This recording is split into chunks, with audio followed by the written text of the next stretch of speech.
আসসালামু আলাইকুম। আজকে আমাদের গন্তব্য সদরঘাট নেপাল 2 নামে পরিচিত অমিত্তার ঘাট হয়ে কর্ণফুলী নতুন ব্রিজ প্রদর্শন করানো। সদরঘাট ওয়াটার বাস টার্মিনালের পাশ দিয়ে আমরা প্রবেশ করলাম। সামনে আপনারা যা দেখতে পাচ্ছেন এটি হলো কর্ণফুলী নদী। বাংলাদেশের দীর্ঘতম নদী এটি কর্ণফুলী। আমরা আস্তে আস্তে বিকেল হয়ে গিয়েছে, যার কারণে নদীতে পানি এখন কম। নদীতে যেহেতু ভাটা, পানির পরিমাণ খুবই কম দেখতে পাচ্ছেন। এটি হচ্ছে বন্দরের নতুন কার্যক্রম। এখানটা আগে জায়গাটা খালি ছিল, প্রচুর পর্যটক আসতো, এখন সেটা উন্মুক্ত আর নয়। তো সামনে যে ফেরির মতো এই প্লেটটি দেখতে পাচ্ছেন, এটিতে প্রবেশ করার জন্য 20 টাকা টিকিট মূল্য।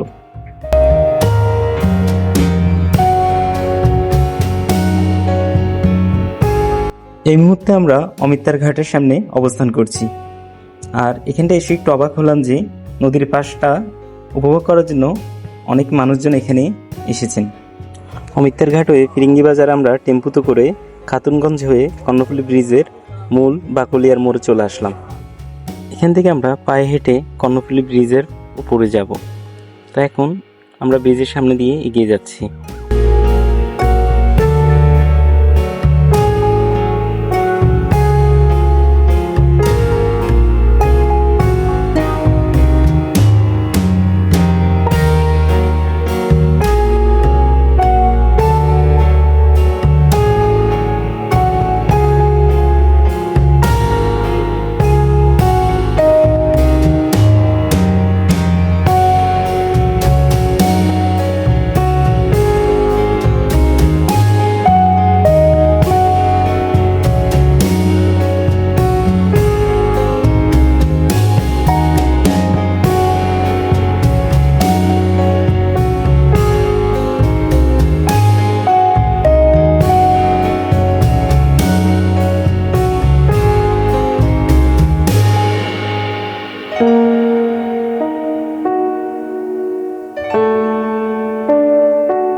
এখন আমরা কর্ণফুলী ব্রিজের উপরে, যেটিকে শাহ আমানত সেতু বলে থাকে। অন্ধকার হয়ে গেছে, আস্তে আস্তে মাগরিব পেরিয়ে আসছে, অন্ধকার, তাই আলোটাও কম। মজার বিষয় হচ্ছে প্রত্যেকটা গাড়ি যখন এখান থেকে যায় ব্রিজটা কেঁপে উঠে, তখন মনে হচ্ছে যে একটু ভূমিকম্প হচ্ছে, কিন্তু আসলে এটা ভূমিকম্প নয়।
এখন রাত হয়ে গিয়েছে, আমাদের বাড়ি ফেরার পালা।